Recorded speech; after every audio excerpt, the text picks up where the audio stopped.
नमस्कार दोस्तों, एक बार फिर से स्वागत है आपका हमारे India top notch YouTube channel पर। तो आज हम आपके लिए लेकर आए हैं एक नई वीडियो। तो जैसा कि आप जानते हो, रूस और यूक्रेन के बीच जोरदार युद्ध छिड़ चुका है। क्या है दोनों के टकराव की असली वजह, इस वीडियो में आज हम बात करेंगे। रसिया यूक्रेन वार अब तीसरे विश्व युद्ध की तरफ बढ़ता जा रहा है। रूस ने अपने और यूक्रेन के बीच आने वालों को धमकी दी है, तो वहीं अमेरिका ने भी सख्त चेतावनी के साथ कहा है कि अंजाम बहुत बुरा होगा। रूस को कीमत चुकानी होगी। ब्रिटेन और दूसरे देश भी रूस के खिलाफ खड़े हैं। रूस और यूक्रेन के बीच जंग के पीछे की वजह इस बार नाटो को माना जा रहा है। नाटो यानी नॉर्थ अटलांटिक ट्रेटी ऑर्गेनाइजेशन, जिसे साल 1949 में शुरू किया गया था। यूक्रेन नाटो में शामिल होना चाहता है, लेकिन रूस ऐसा नहीं चाहता। यह जानना चाहता है कि आखिर इस विवाद की जड़ क्या है। सोवियत संघ के जमाने में कभी मित्र रहे ये प्रांत दो देश बनने के बाद एक दूसरे के शत्रु क्यों बन गए हैं। कहते हैं यूक्रेन की सीमा पश्चिम से यूरोप और पूर्व में रूस से जुड़ी है। 1991 तक यूक्रेन पूर्ववर्ती सोवियत संघ यूएसएसआर का हिस्सा था। अलग होने के बाद भी यूक्रेन में रूस का प्रभाव काफी हद तक दिखाई देता था। यूक्रेन की सरकार भी रूसी शासन के आदेश पर ही काम करती थी, लेकिन बिगड़ती अर्थव्यवस्था, बढ़ती महंगाई और अल्पसंख्यक रूसी भाषी लोगों के बहुसंख्यक यूक्रेनी लोगों पर शासन ने विद्रोह की चिंगारी सुलगा दी। साल 1991 में यूक्रेन ने सोवियत संघ से स्वतंत्रता की घोषणा की थी, जिसके बाद यूरोपीय संघ से यूक्रेन की नजदीकियां बढ़ी, जो रूस को कभी पसंद नहीं आई। रूस और यूक्रेन के बीच जंग शुरू हो गई। राष्ट्रपति व्लादिमीर पुतिन की ओर से सैन्य कार्रवाई के आदेश के बाद यूक्रेन पर हमला किया जा रहा है। हालांकि रूस और यूक्रेन के बीच तनाव का मामला कोई नया नहीं है। दरअसल यूक्रेन यूरोपीय संघ के काफी निकट है, लेकिन ये नजदीकी रूस को पसंद नहीं है। साल 1991 में यूक्रेन ने सोवियत संघ से स्वतंत्रता की घोषणा की थी, जिसके बाद यूरोपीय संघ से यूक्रेन की नजदीकियां बढ़ी। यूक्रेन अमेरिका के नेतृत्व वाले सैन्य संगठन नाटो का सदस्य बनना चाहता है, लेकिन रसिया ये नहीं चाहता है कि यूक्रेन नाटो की विस्तार योजना का हिस्सा बने। रूस अमेरिका और नाटो से इस बात की गारंटी भी चाहता था कि यूक्रेन को नाटो का सदस्य ना बनाया जाए, लेकिन अमेरिका और पश्चिमी देश इस बात के लिए राजी नहीं है। रूस ये नहीं चाहता था कि उसकी सीमा के पास तक नाटो सैनिकों की पहुंच हो। यूक्रेन पर हमला करने से पहले रूस पिछले कई दिनों से सीमा के पास भारी संख्या में अपने सैनिकों का जमावड़ा लगाया हुआ था। रूस का कहना है कि यूक्रेन की वजह से अमेरिका और नाटो के मेंबर वाले देश उसकी सीमा के नजदीक पैठ बनाना चाहते हैं। बात साल 2014 में रूस ने क्रीमिया पर नियंत्रण स्थापित कर लिया था। इसके कुछ ही वक्त के बाद यूक्रेन के डोनेत्स्क और लुहांस्क में रूस समर्थक अलगाववादियों ने इन क्षेत्रों को स्वायत्त घोषित कर दिया। फ्रांस और जर्मनी ने इन क्षेत्रों को स्वायत्त घोषित करने के लिए यूक्रेन और रूस से समझौता भी हुआ, लेकिन टकराव बना रहा। पूरे यूरोप में फैल सकती है इस युद्ध की आग। कहते हैं यूक्रेन के बीच जो और रूस के बीच युद्ध हो रहा है, वो पूरे यूरोप तक फैल सकती है। इसका कारण है वो हम बताते हैं। आज रूस और यूक्रेन के बीच युद्ध जैसी स्थिति बनी हुई है। इस तनाव से यूरोप के देश बहुत चिंतित हैं और घबराए हुए हैं। इन देशों की चिंता यह है कि अगर यह युद्ध बड़ा रूप ले लेता है, तो उस स्थिति में उसकी आग पूरे यूरोप में दावानल की तरह फैल सकती है। द्वितीय विश्व युद्ध के बाद पहली बार दुनिया की हालत इतनी खराब है और जोखिम भरी हो रही है। इन देशों की खुफिया एजेंसियों की रिपोर्ट के अनुसार यूक्रेन की सीमा पर 1 लाख रूसी सेना में टैंकों और तोपों के साथ डटी हुई है। अमेरिकी सूत्रों के अनुसार जनवरी 2022 के अंत तक इस रूसी सेना में सैनिकों की संख्या 1,75,000 तक हो जाने की उम्मीद है। यूक्रेन के इस तनाव को यूरोप के देश एक और संकट के रूप में देखते हैं।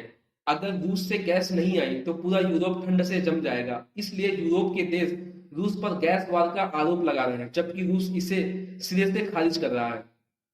यूक्रेन समस्या के बढ़ने में अमेरिका का भी फायदा हो सकता है। आइए जानते हैं। यूरोप के लगभग सभी देश अपनी आबादी और उद्योग धंधों दोनों को ही बचाने के लिए युद्ध स्तर पर जी जान से मेहनत कर रहे हैं। लेकिन स्वार्थी और कुटिल अमेरिकी नीतियों को इस बात की खुशी है कि अगर यूक्रेन समस्या की वजह से यूरोप में रूसी गैस की आपूर्ति बाधित होती है, तो उस स्थिति में उन्हें ऊंची और मनमानी कीमत पर अपना कोयला और गैस को वहां बेचने का सुनहरा मौका मिल जाएगा। वर्तमान समय में वैश्विक ऊर्जा संकट, ग्लोबल एनर्जी क्राइसिस अपने चरम सीमा पर है। गैस और पेट्रोलियम की कीमतों पर लगी आग। यूरोप में ऊर्जा संकट इतना विकट है कि वहां आम जनता से लेकर उद्योगों तक की बिजली और गैस की कीमत बेहिसाब बढ़ रही है। आज रूस यह चाहता है कि अमेरिका और उसके पिछलग्गू देशों का संघ नॉर्थ अटलांटिक ट्रीटी ऑर्गेनाइजेशन, जिसको नाटो कहते हैं, के विस्तार की एक सीमा हो। वह रूस की सीमा तक नाटो के विस्तार की अमेरिकी कूटनीति नीति के बिल्कुल खिलाफ है। जबकि सोवियत संघ के एक राज्य रहे यूक्रेन को अमेरिकी कर्णधार नाटो संघ में शामिल करने के लिए उतावले हो रहे हैं, और यही रूस के लिए सबसे कष्टदायक स्थिति है। इस इससे रूस यह हरगिज होने नहीं देना चाहता है।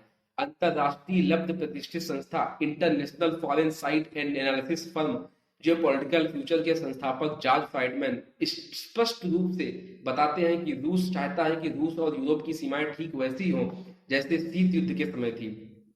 ठीक इसी बात को वर्जीनिया के टेक यूनिवर्सिटी के एक प्रोफेसर का कहना है कि रूस की यह नीति के वह अपने देश को ठीक सीमा पर बन रहे एक खतरनाक सैन्य गठबंधन के प्लेटफॉर्म को जीवित करना चाहता है जो उसके ही एक भूतपूर्व यूक्रेन राज्य में बन रहा है। वह यूक्रेन को नाटो का एक सदस्य देश बनने से हर हाल में रोकना चाहता है ताकि यूक्रेन को नाटो के सदस्य देशों से मिसाइल व अन्य घातक हथियार न मिल सके। रूस यूक्रेन पर नियंत्रण क्यों चाहता है, आइए इस बात पे एक बार बात करते हैं। यूक्रेन रूस के पश्चिमी सीमा पर स्थित है। जब रूस पर द्वितीय विश्व युद्ध में हमला हुआ था तब इसी यूक्रेन के विस्तृत क्षेत्र ने उसकी रक्षा की थी। वहां से रूस की राजधानी मॉस्को की दूरी 1600 किलोमीटर है, लेकिन अगर यूक्रेन राज्य नाटो की जकड़ में चला जाता है तो वहां से मॉस्को की दूरी घटकर महज 640 किलोमीटर रह जाएगी। इसीलिए रूस यूक्रेन रूपी अपनी बफर और सिक्योरिटी जोन को हर हाल में अपने साथ रखना चाहता है।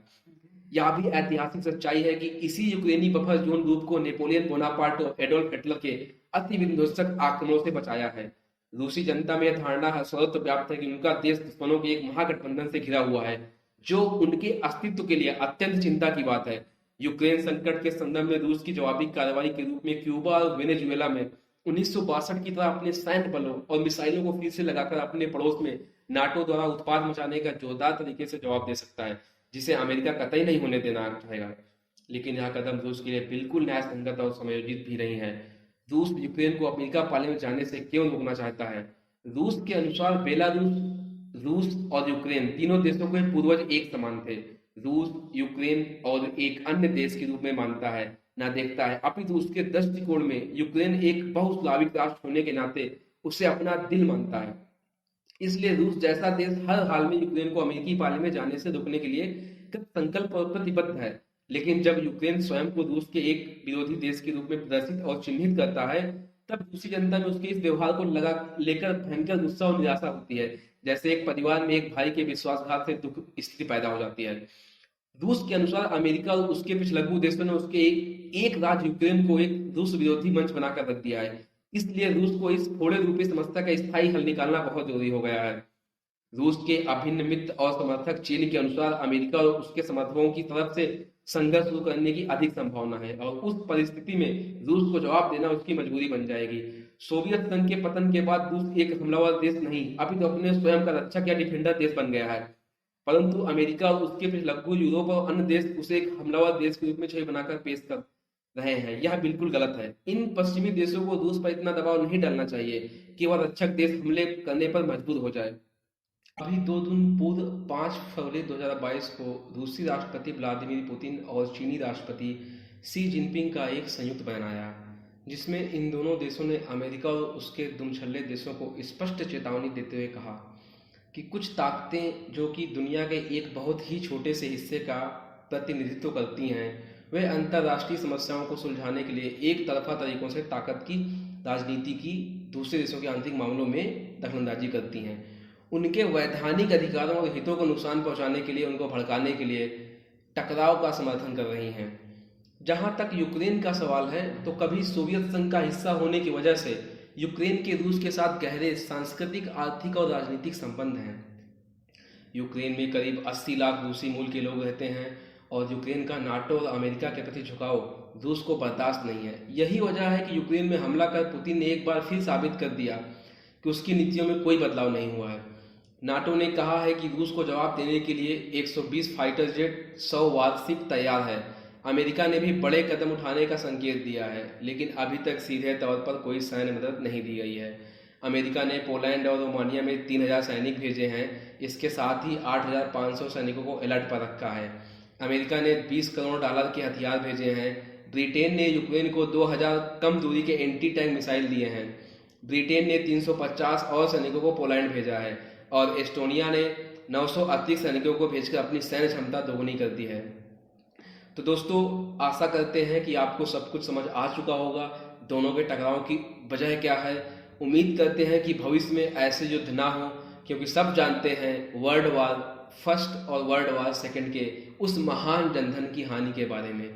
युद्ध हमेशा से ही प्रगति को रोकता है और जब मसला बातचीत से सुलझ सकता है तो युद्ध की क्या जरूरत है। तो दोस्तों उम्मीद करते हैं कि रूस और यूक्रेन के मसला जल्दी ही समाप्त हो और दुनिया तीसरे विश्व युद्ध की चपेट में आने से बचे। जय हिंद, जय भारत, धन्यवाद दोस्तों।